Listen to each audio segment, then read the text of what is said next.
Hey guys, Woods Farm here, Project 222, just back out in the shop working on the Scout Car. As you can see, the vehicle's not in here. It's in my other shed. It's got paint on it. It's drying right now. What we're going to be working on is some other smaller painting projects, and hopefully in this video we're going to get to working on some of the trim on the turret. So let's get started.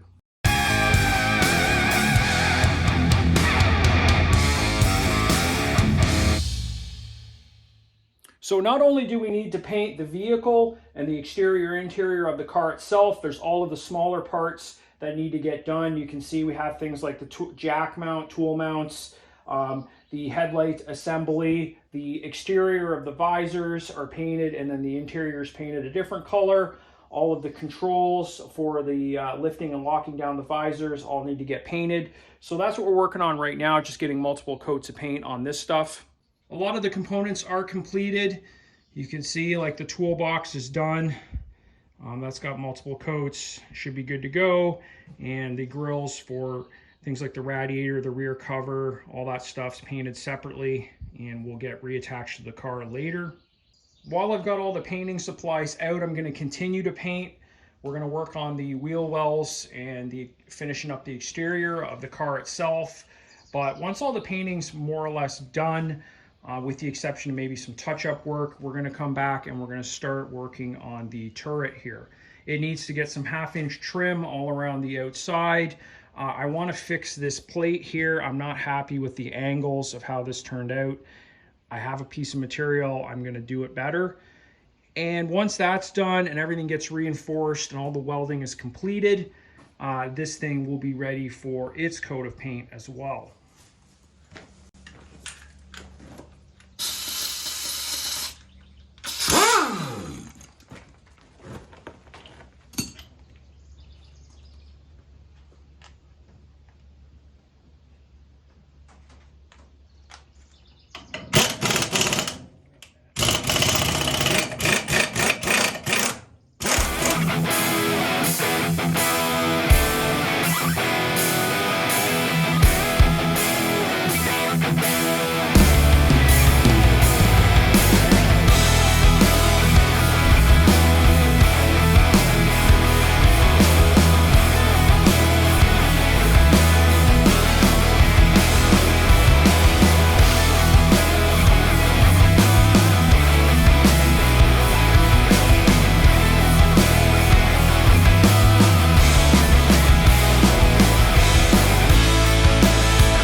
Okay guys, I kind of want to take it easy today, do something a little bit simpler. I'm really tired of doing all the painting, climbing around on the inside of the Scout Car is really getting tedious. So I'm going to work on something a little bit simpler that I can just work on in the garage and kind of get scratched off the list before we move on to some other stuff. Okay guys, we still have a few fabricating projects to do, and I wanted to kind of take a break from some of the painting and just maybe work on something a little bit simpler.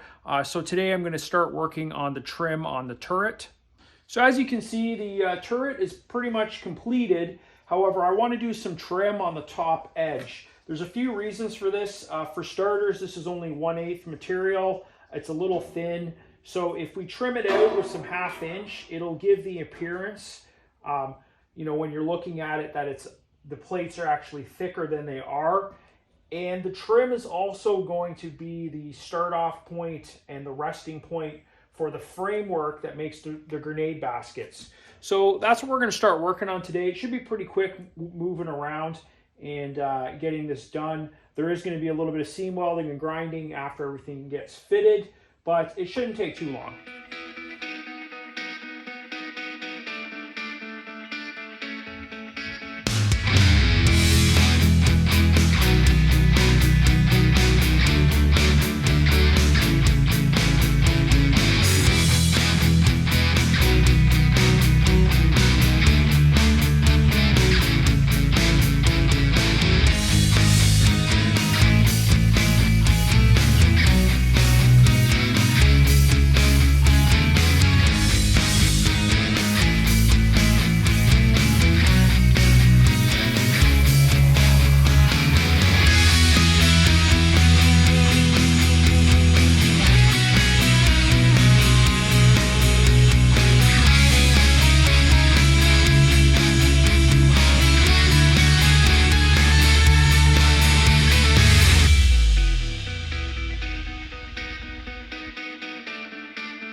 Hey guys, I'm just going to take a minute and do a shout out to my Uncle Rick. He just recently subscribed to the channel. He's starting to watch the videos. So just a shout out to you, Uncle Rick.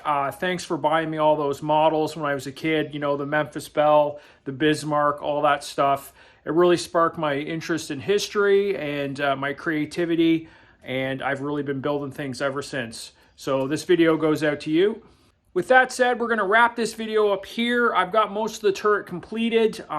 We are on track with that part of the project. I have to make the hatch for the rear door, which you can see there. That's going to be in the next video, and I'm also going to work on the doors, trying to get the hinges completed, and also get the latching mechanism figured out and fabricated onto the doors. That'll be in the next video.